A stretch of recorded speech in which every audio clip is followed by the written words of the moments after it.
What's up, guys? Today I'm going to show you how you can make 2,500 cultures from just this one. Let me show you. So here is a jar of Rufo Brunnea, which is a morel, a morchella. It is the blushing morel or the white morel, right? So check this culture out. Oh yeah, dude. So that's been growing for 3 weeks. Pretty thick, ready to roll. It was ready about a week ago, and I actually started. Let me show you. I actually started inoculating jars with it a week ago, and that's 1 week's growth on Rufo Brunnea. Alright. So, and then this, a few days ago, this last week, I actually started, and that's just a few days old. So, a few days versus a week, or like 10 days. Okay, so I'm going to show you how to make 2,500 of these just from this one. So I don't have a whiteboard. I'm going to end up getting a whiteboard so I can kind of be more illustrative, if that's even a word, more technical, and show you, like, draw it out for you. But bear with me. So this is 10 mils of Rufo Brunnea. Now, if you buy, I started 4 years ago buying cultures, okay? So what I did not understand was that I could make my own cultures and kind of bypass buying a syringe every time I wanted to inoculate my substrate or my grain. I literally started 4 years ago with one syringe and 1 jar of grain, and I failed many times. And finally I got I started flame sterilizing the needle. I didn't know anything when I first started, so I just shot the jar. I didn't flame sterilize, I didn't use alcohol, no flow hood, no still air box, no nothing. I knew nothing. And I'm like, oh, okay, well, I'm just gonna grow mushrooms. Bam. In open air, no sterilization process, no nothing. So I failed many times before I actually figured out, okay, you need to sterilize it, and then I bought sterilized grain. And then I still failed. And then I started flame sterilizing the needle. I finally got something to grow.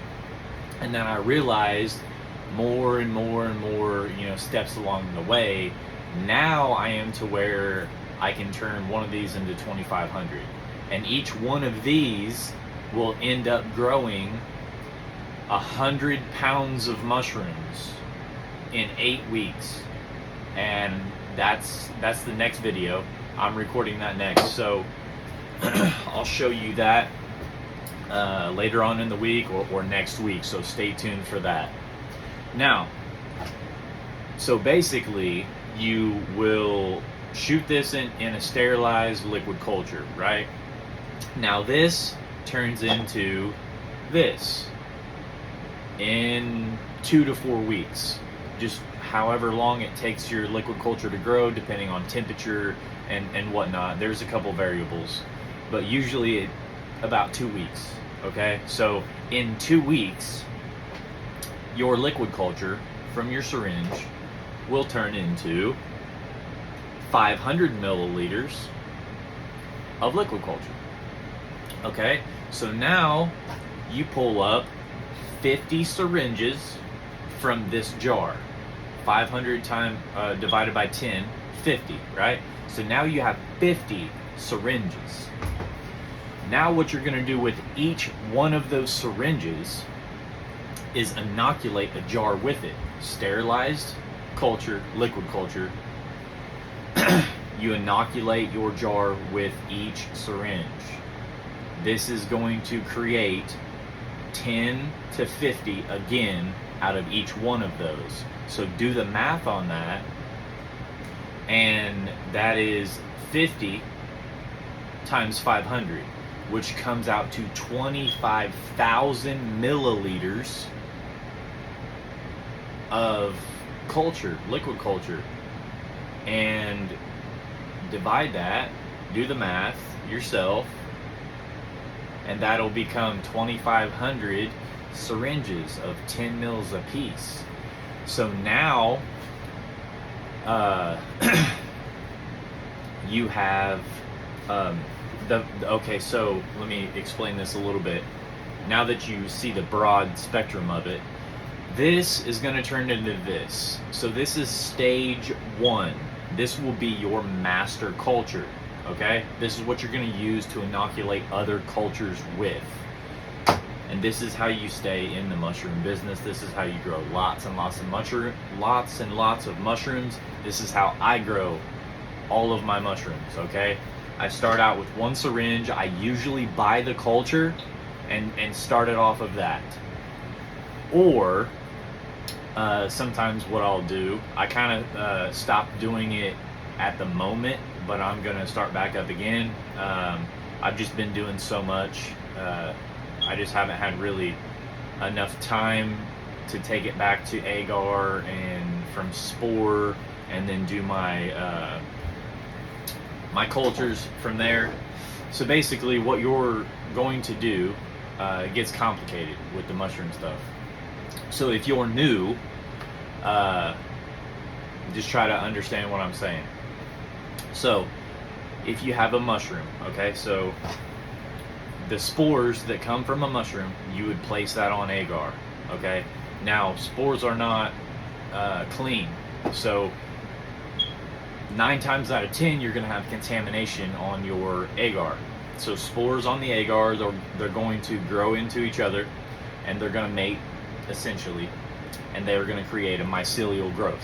Now, that mycelial growth, in a couple weeks, 2 or 3, you're going to see it starting to spread out on the agar plate. So you're going to take and select, cut out a square of the thickest, most prominent growth on that agar plate. Okay, this is going to be your uncontaminated genetic selection. Okay, I'm trying to choose my words very proper here. So you're going to select the proper genetics that you want that's uncontaminated off this growth plate, and then you're going to put that on agar again. Let that grow out. If that is not contaminated, if it is, you need to select it again and put it on another plate to try to eliminate contamination. You have to do this that many times, 4 or 5 times if you have to weed out the contam.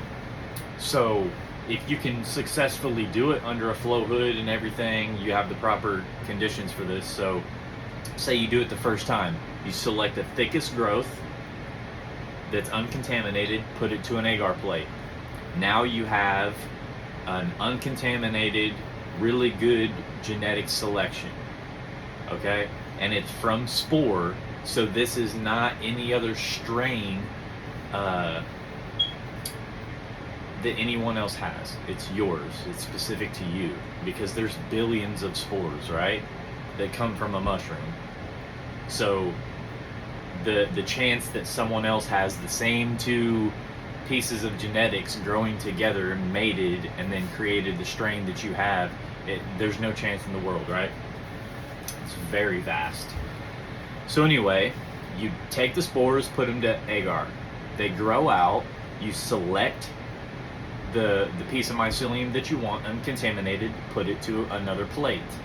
That plate you can now cut into, let's say, anywhere from 2 pieces to 10 pieces, you know what I'm saying? I usually do about 10. So you can cut it into 10 slices, and then you can inoculate 10 different liquid cultures from that one agar plate. You just cut little squares out, and then bam, under a flow hood, you drop them right in and inoculate your liquid culture. Now you have a genetic variant that you've selected that is specific to you. No one else has this. From spore, uncontaminated. Now you have liquid culture of that specific genetic variant, strain, you know, certain species, whatever you're working with. Now it's yours. Okay, now you can start growing this out on grain. And if it's uncontaminated, go ahead and put it to substrate. Now you can put it to your fruiting room. And then once it fruits, you can take the best example that you have, the best looking mushroom that you have. Take that, cut it open, select a piece of flesh out of the middle of that stem. Okay, now put that to agar. Let that grow out. And if that is uncontaminated, then you can use that and cut it into a couple pieces and then inoculate liquid culture from that like genetic selection. So basically what you've done is you've taken culture that you bought online, inoculated liquid culture with it. And then you inoculated grain, then you inoculated substrate, and then you fruited it, okay? That's a whole growth process that takes you about 2 or 3 months. And then you took the spores, put it to agar, selected it. Now it's uncontaminated. You've selected your genetics that you want to work with. You've inoculated liquid culture. Now it becomes stage 1, your genetic variant. Okay? Then you've grown it all the way out again, and then you've sliced it open, the genetic specimen, right? The best looking mushroom that you could grow, the one that you want to replicate. You're going to cut that open and select a little piece of flesh from the inside where it's uncontaminated, put that to agar, grow it out on agar, make sure it's not contaminated. Then you put it back to liquid culture. Okay? Now you have your own genetic variant of whatever species that you've grown out that you want to work with. Okay? Now you have your own mushroom. No one else in the world has this specific strain or genetic variant of that species of mushroom. Only you. So you can start working with your own strain, your own species, your own genetic variant of mushrooms. And you can actually, from that point, you can take those 50 culture syringes out of that, okay? Now that you've went through 2 growth cycles and you've selected your genetics, you've created new liquid culture specific to you, and as long as it's uncontaminated, you can take 50 syringes out of that culture, and then now you have 50 liquid culture jars that you can work with. Now you have 2,500 liquid culture syringes that will equal 250,000 pounds of mushrooms specific to your genetic variant. So as long as you select the genetics that you desire to work with, you can grow this out and have your own mushrooms that no one else has on the planet. So that is how you take a 10 milliliter syringe and do